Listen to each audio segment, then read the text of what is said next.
Hello বন্ধুরা, good morning. মণিমাই ব্লগে সবাই স্বাগত। আশা করছি তোমরা ভালো আছো আর আমি খুব ভালো আছি। দেখতে পাচ্ছি সকাল সকাল রান্নাঘরে আর ভীষণ ঠান্ডা পড়েছে। ঠান্ডার জ্বালায় যেন কাজ করতে একদমই ইচ্ছে করছে না। মানে ভোরবেলা যাই হোক করে আজকের রেডি হয়েছি। এতটা কষ্ট হচ্ছে, জামা কাপড় যখন ছাড়ছি ভীষণ কষ্ট হচ্ছে। তবুও তো আসতে হবে, আর ট্রেনও ধরতে হবে। তারা থাকে যে বসে সে একটু ধীরে সুস্থ করবো, তো তখন তো আর হয় না। ভোরবেলাতে তাড়াহুড়ো করে রেডি হওয়া, তারপরে বেরোনো, ট্রেন ধরা। ট্রেনে প্রচণ্ড হাওয়া, আর এখন গঙ্গাসাগরের যে এত হাওয়া হচ্ছে না, তার জন্য বেশি কষ্ট হয়ে যাচ্ছে। তো সব কিছু মিলিয়ে মিশিয়ে দিন যাচ্ছে, দিন পেরিয়ে যাচ্ছে। তো আমি রান্নাঘরে চলে এসেছি, আর এখন বাজে 7টা বাজে গেছে। আর ভাবলাম তোমাদের সাথে অনেকক্ষণ কথা বলিনি, তাহলে একটুখানি কথা বলে নিই। তো সেই কারণে চলে এসেছি কথা বলতে। আর রান্নাঘরে কী কী রান্না করছি তাহলে দেখে নাও একটুখানি তাড়াতাড়ি। আজকে তো একটু সরু চাকলি পিঠে বানাচ্ছি। এই যে দেখো, গোলাটা গুলে নিয়েছি আর এদিকে বসিয়েও দিয়েছি, আর আমার দুটো বানানোও হয়ে গেছে। এই যে দেখো, দুটো বানিয়ে দিয়েছি। আর এদিকে কী কী রান্না হচ্ছে তোমাদের সাথে একটুখানি শেয়ার করে নিই।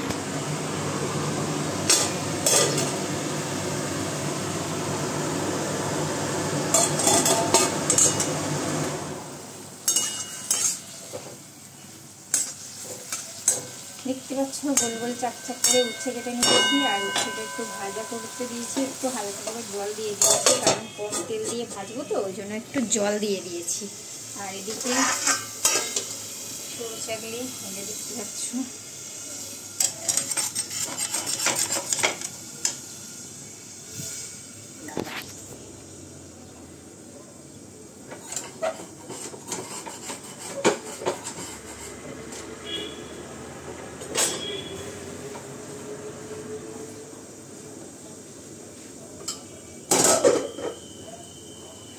এই যে দেখো, মূলোর ঝাল বানিয়েছি, অল্প করে ধনে পাতা দিয়ে দিয়েছি। আর এখানে শাক হচ্ছে কি, কড়াই শাক আর আলু একটু ভাজা করেছি। আর এখানে সব থেকে স্পেশাল বড় বড় বাগদা ছিল। এই যে দেখো, আলু দিয়ে ঝোল বানিয়েছি এটাকে, দেখতে পাচ্ছ। তো বাগদা চিংড়ির ঝোল এই যে।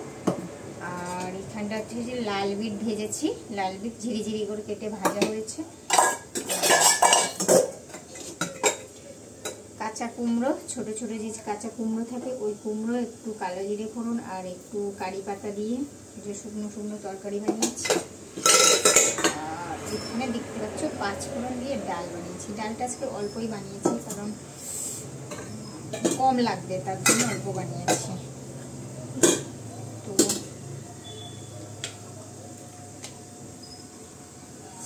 সরু চাকলি এটা মনে হয়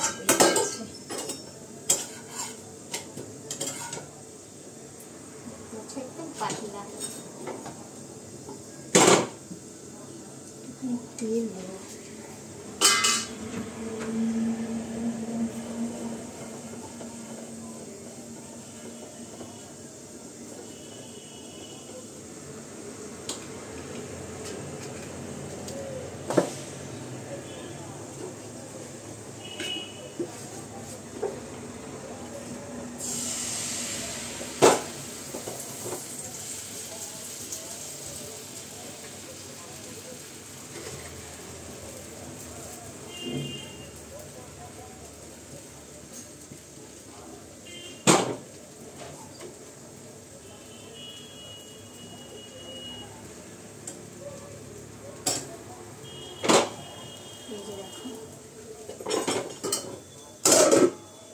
দিয়ে দিই।